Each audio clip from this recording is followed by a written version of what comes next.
जहां हर रोज करोड़ों लोग और उससे कहीं ज्यादा सामान को एक जगह से दूसरी जगह ले जाने का काम करती है हमारी इंडियन रेलवेज, जिसके कारण इसे देश की बैकबोन भी कहा जाता है। बट आपको जान के शौक लगेगा कि आज के समय इंडिया के 73% कार्गो और 86% पैसेंजर्स का ट्रांसपोर्ट हमारे रोड सिस्टम से ही होता है। और आज के समय इंडिया के लॉजिस्टिक्स मार्केट की वैल्यू $216 बिलियन से भी ज्यादा है, जो हर साल 10 to 12% से बढ़ रही है। और लॉजिस्टिक्स और ट्रांसपोर्ट किसी भी देश की ग्रोथ के लिए बहुत ज्यादा इम्पोर्टेंट है। और अगर हम इंडिया की लॉजिस्टिक स्पेस को देखें तो हमें DHL, FedEx, ब्लू डार्ट और डिलीवरी जैसी फॉरेन और न्यू एज कंपनियों का दबदबा नजर आता है। पर इसी कॉम्पिटिटिव मार्केट में एक ऐसा देसी नाम भी है जिसने अपनी यूनिक बिजनेस स्ट्रेटेजीज और हाई कस्टमर ट्रस्ट की वजह से बड़ी बड़ी फॉरेन ब्रांड को इंडियन मार्केट में पीछे छोड़ दिया। जी हाँ, मैं बात कर रहा हूँ VRL यानी कि विजय आनंद रोड लाइन की, जिनके पास आज के समय में 5,500 से ज्यादा ट्रक की फ्लीट है, जो इंडिया में हाईएस्ट है। और इसी कारण से इनका नाम लिम्का बुक ऑफ रिकॉर्ड्स में भी दर्ज है। और आज के समय में VRL ग्रुप की वैल्यू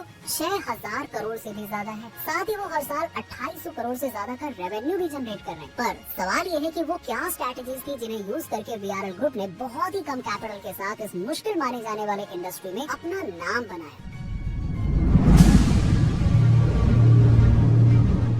साल था 1976। देश इमरजेंसी के बहुत ही मुश्किल दौर से गुजर रहा है। उसी समय नॉर्दर्न कर्नाटक के एक छोटे से गांव गदग में डॉक्टर विजय संकेश्वर ने अपने पिता के प्रिंटिंग बिजनेस को ज्वाइन करने का फैसला किया। लेकिन हमेशा से ही उनकी रुचि ट्रांसपोर्टेशन के धंधे में थी, इसीलिए उन्होंने VRL यानी कि विजय आनंद रोड लाइन्स की शुरुआत की और आसपास के एरियाज में अपनी सर्विसेज प्रोवाइड करने लगे। देखते ही देखते उन्होंने अपनी सर्विसेज को हुबली और बेंगलुरु में भी एक्सपेंड किया। और ऐसा करते करते वो ग्रेजुअली और बिना कोई जल्दबाजी करते हुए पूरे इंडिया के 23 स्टेट्स और यूनियन टेरिटरीज में पहुंच गए। लेकिन प्रिंटिंग के प्रति उनके लगाव के चलते उन्होंने 2003 में विजय आनंद प्रिंटर्स की भी शुरुआत की, जिसमें विजय कर्नाटक और उषा किरण ये 2 कन्नड़ अखबार निकाले। साथ ही उनका विजय टाइम्स ये इंग्लिश न्यूज़पेपर भी काफी पॉपुलर हुआ, जिसे इवेंचुअली 2006 में टाइम्स ऑफ इंडिया ने अक्वायर कर लिया। अब वहीं आज VRL के पास में अपने कोर ट्रांसपोर्टेशन बिजनेस के पूरे इंडिया में 1100 से ज्यादा पिकअप पॉइंट्स और 17 से ज्यादा हब्स होने के साथ ही वो कन्नड़ न्यूज़पेपर विजय वाणी के भी मालिक हैं, जो हर रोज 8 लाख से ज्यादा कॉपीज बेचता है।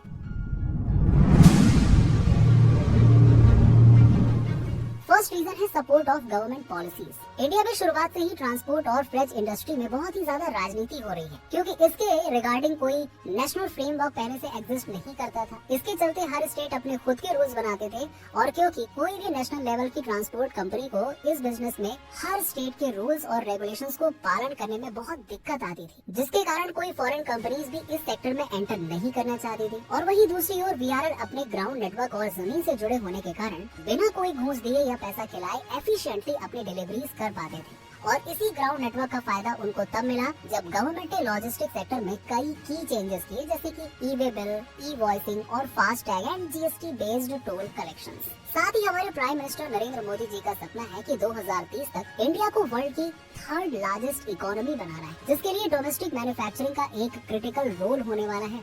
पर किसी भी कंपनी को इंडिया में वेज सेटअप के लिए चाहिए सस्ता ट्रांसपोर्टेशन, पर यही ट्रांसपोर्टेशन कॉस्ट इंडिया में प्रोडक्शन के 12 to 14% है, और वहीं चाइना में ये नंबर टोटल वैल्यू का 7 to 8% है। इसीलिए गवर्नमेंट ने 2021 में NLP यानी कि नेशनल लॉजिस्टिक्स पॉलिसी और नेशनल स्क्रैपेज पॉलिसी को अनाउंस किया, जिसके अंदर वो कंपनीज को उनके ट्रांसपोर्टेशन कॉस्ट में सब्सिडी प्रोवाइड करेंगे। और स्क्रैपेज पॉलिसी के अंडर 15 साल से पुरानी कोई भी पैसेंजर और कमर्शियल व्हीकल जो सरकार के एमिशन नॉर्म्स को फुलफिल नहीं कर पाएगी, उसे स्क्रैप कर दिया जाएगा। और इसी का सीधा फायदा होगा VRL ग्रुप को, क्योंकि करंटली उनके फ्लीट में 4800 के करीबन व्हीकल्स हैं। पर बदलती पॉलिसीज को देखते हुए उन्होंने पहले ही 560 करोड़ के 1600 नए व्हीकल्स ऑर्डर कर दिए हैं, जो कि उनके करंट ऑपरेशनल कैपेसिटी के 33% से भी ज्यादा है, और जिसके 100 ट्रक्स की डिलीवरी भी शुरू हो चुकी है। And on the other hand उनके कॉम्पिटिटर्स अभी भी इस डिसीजन के बारे में सोच रहे हैं, इसके कारण उन्होंने कोई ऑर्डर्स अभी तक दिए ही नहीं है,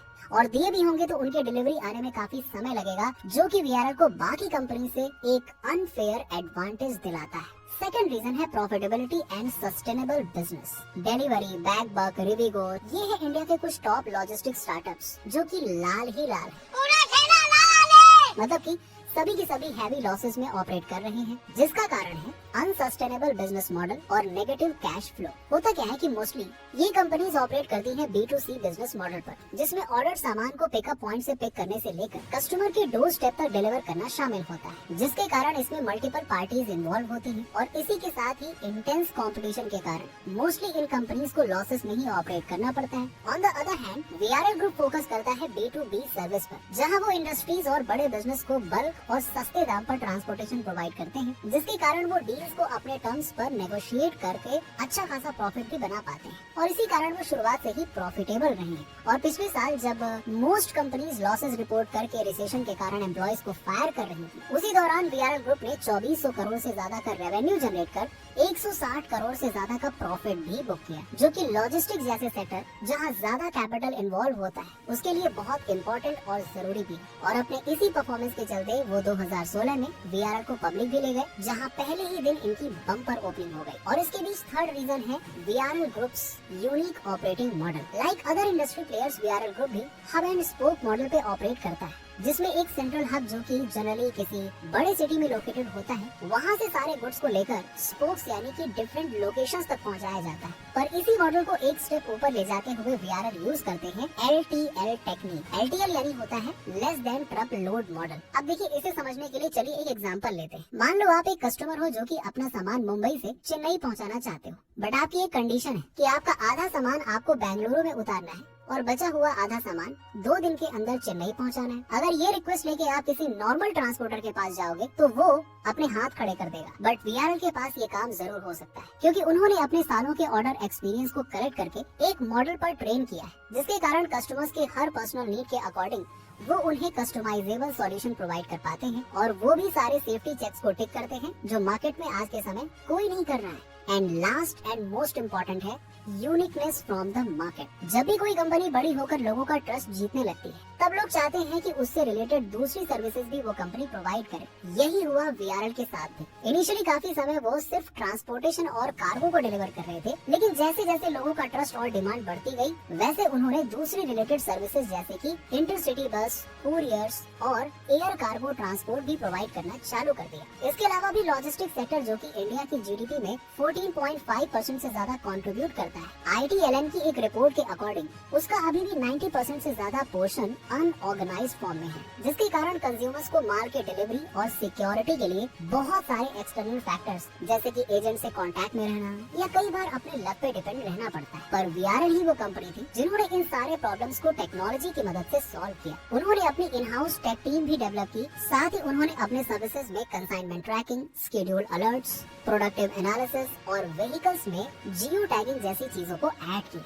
साथ ही VRL की हुबली में एक इन हाउस फैब्रिकेशन टीम है जो कि VRL की सारी व्हीकल्स के लिए in house develop composite material develop करती है, इंस्टेड ऑफ यूजिंग स्टील जो कि वजन में भारी होता है। साथ ही उन्होंने अपने व्हीकल्स के लिए एक सेंट्रलाइज्ड लुब्रिकेटिंग सिस्टम भी बनाया हुआ है, जो कि एक special material PTF based grease को यूज करते हैं, जो गाड़ियों के व्हील बेरिंग्स के लाइफ टाइम को 1.5 लाख किलोमीटर तक बढ़ा देता है, जो कि एवरेज 40,000 किलोमीटर ही होती है। इन्हीं सब टेक्निक्स को यूज करके अपने ऑपरेशंस को ज्यादा एफिशिएंट और कॉस्ट इफेक्टिव रखने के साथ ही साथ उनमें ट्रांसपेरेंसी भी ला पाते हैं। तो ये थी कुछ बिजनेस स्ट्रैटेजीज जिन्हें अप्लाई करके आज VRL ग्रुप इतना बड़ा बन चुका है। पर आपको क्या लगता है, इसके अलावा और कौन सी चीजें थी जिनके कारण वो आज इतने सक्सेसफुल हैं? कमेंट में जरूर बताइएगा। और हाँ, वीडियो यहाँ तक देख लिया है तो लाइक करो और अगर चैनल पर नए हो तो सब्सक्राइब करना ना भूलें। गुड बाय, जय हिंद।